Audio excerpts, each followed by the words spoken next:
안녕하세요. 문학, 인문학 리뷰 방송 리액추 진행을 맡은 배상민입니다. 같이 리액추를 꾸려갈 멤버들을 소개시켜 드리도록 하겠습니다. 먼저 문학평론가 박인성 선생님, 안녕하세요.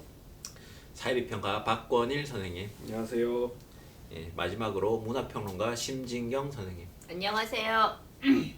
네, 이번 리뷰는 김만권의 새로운 가난이 온다입니다.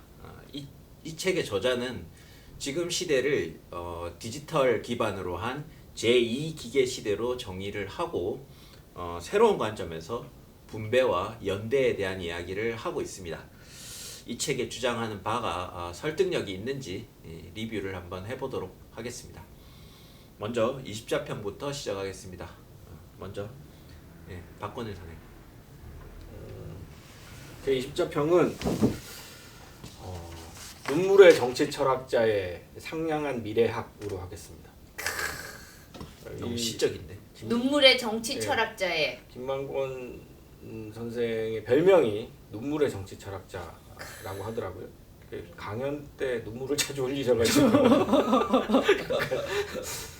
눈물이 좀 많은 스타일이신 것 같고, 저번에도 한번 저랑 같이 어떤 대담 자리였었는데도 자꾸 울먹거리셔가지고 약간 같이 울 뻔했는데, 어쨌든 그 되게 감수성이 풍부하신, 사회과학자 치고는 감수성이 되게 풍부하신 분인 것 같아요, 김만권이라는 학자 자체가. 그리고 이분이 쓴 이번에 나온 이 새로운 가난이 온다라는 책은 글자 그대로 우리가 살아가고 있는 현재에 대한 이야기이면서 동시에 앞으로 펼쳐질 근미래에 우리가 살아가야 될 어떤 사회 문제점에 대한 이야기입니다.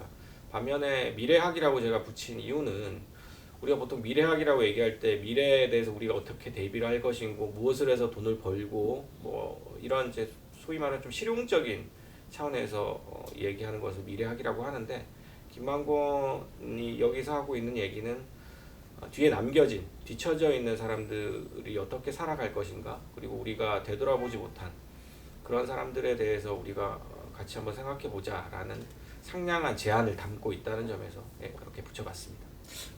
비꼬는 거 아니죠? 상냥하다고 했을 때는 아닙니다. 비꼬는 거 아니고 글자 그대로의. 아니 왜 이렇게 호의적이야? 평소에 박권일답지 않게. 뭔가 이렇게 뼈가 원래 있을 제가 거라고 원래 제가 이렇게 기대했는데 착하신 분들한테는 더욱더 착하고, 안 착한 놈들한테는 악마같이 변하는 그런 스타일. 문학인들은 다 안 착하다 이런 말씀. 그런 식으로 저를 몰아가지 마십시오. 뭔가 이 갈고 나와야 돼. 박박. 다음으로 까먹었어요. 껴들어가지고 박인성 선생님. 네, 저의 20자평은 새로운 시대의 벼락 거지는 회귀할 수 있을까, 이런 요즘에 제가 재벌집 막내 아들을 그렇지, 볼 줄 알았어.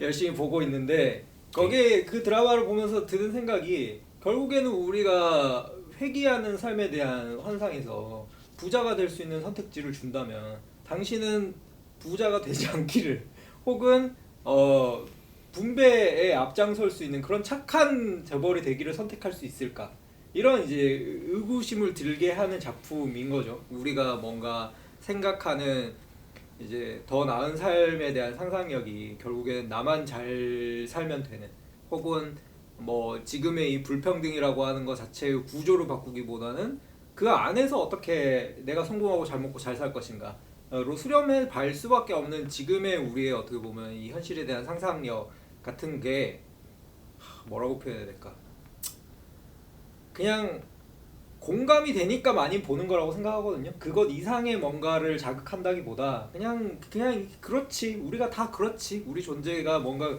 그 대 이상을 꿈꿀 수 없지, 이런 생각을 하는, 약간 어떻게 보면 저한테는 좌절감도 느껴지는, 이거를 공감할 수밖에 없는 우리 현실에 대한 좌절감도 느껴지는 그런 현상이라고 생각을 하는데, 약간 이 책은 그런 면에서 보자면, 그런 사회 안에서 박근혜 선생님은 되게 상냥하다고 표현을 해주셨지만, 저한테는 되게 어떤 면에서 낙관적이고, 뭔가 우리가 미래에 할 수 있을 것들에 대해서 긍정적인 것들을 발견하기 위한 노력처럼 보여지긴 했어요. 근데 반면에 과연 이렇게 바뀔 수 있을까에 대한 질문을 던질 때에는 조금 뭐랄까 과연 이런 생각도 드는 게 사실이었던 거죠. 그래서 박건희 선생님은 지금 미래학이라고 표현을 하셨는데 뭔가 대립적인 각도 만들어진다는 생각이 들었던 게 우리는 과연 미래를 전망할 수 있는가에 대한 생각에 대하여 자꾸 이제 우리의 미래는 무너졌고 더 이상 그런 것들을 상상할 수 없기 때문에 과거로 회귀할 수밖에 없는 회귀물 같은 게 유행하고 있는 오늘날의 트렌드하고 좀 대립적인 입장에서 이런 책들을 좀 생각해 볼 수 있지 않을까라는 생각도 해봤습니다. 네, 심진경 선생님. 저의 20자평은 가난한 게 죄는 아니잖아. 그렇게까지 입니다. 네, 연기를 했어요. 네.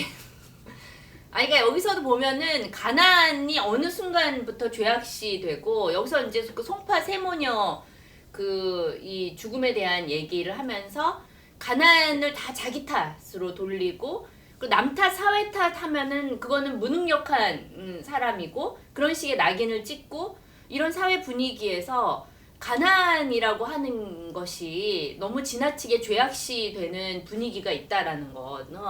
그리고 사실은 그러한 어떤 능력주의에 이제 쩔어 있는 지금 우리 사회의 이러한 그런 사유 시스템 자체가 사실은 근본적으로 문제가 아닐까. 그리고 모든 것들이 다 네가 능력을 갖추면 여기서도 이제 그런 다 1인 사업자가 되는 어떤 시대로 가는 거 아니에요.